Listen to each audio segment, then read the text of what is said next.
देश स्वाधीनता हेबार दीर्घ वर्ष पर रास्ता नहीं रास्ता नथिबारु 6 किलोमीटर बाट मोटरसाइकेल बुहाला शव एभली घटना घटी बौद्ध जिला अरबका ब्लॉक आड़ेगढ़ ग्राम पंचायत काचपाचु ग्रामर द्वितीय बेरा पत्नी सुनामती बेरा चिकित्साधीन अवस्था मृत्यु होता। मृत शरीर को महाप्राण गाड़ी अधा बाट जाई निपर रास्ता नथिबारु जाई पानथिला गाड़ी फल मोटरसाइकेल बड़का 6 किलोमीटर बाट बोई अवस्था बौद्ध जिलार अनेक अंचल रही। आम गोटे डेडबोर्डटा को यहाँ बौद्ध जिलार काचपाचु ग्राम रास्ता असुविधा सुस्ती आज्ञा देखु एपरी भाव में आम डेडबोर्डटा नहीं जाऊ कहीं किए छाड़े मना कर प्रशासन जानवा दरकार ना कि से सीना मना कर प्रशासन जानवा दरकार रास्ता सकाशे आम गोटे डेडबोर्डटा को धरिकी जाऊे ये अवस्था कौ अवस्था आम धरिकी जाऊँ देखो ये अवस्था आम धरिकी जावाटा देखो आम गोटे डेडबोर्डटा को गोटे मला जीवन को या आम धरिकी जाऊँ बाइक रे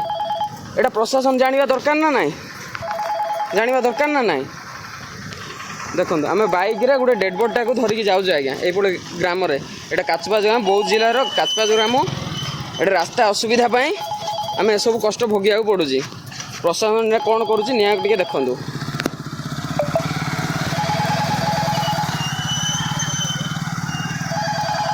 बौद्ध रोग्रेशन कर्मी की रिपोर्ट प्रसार।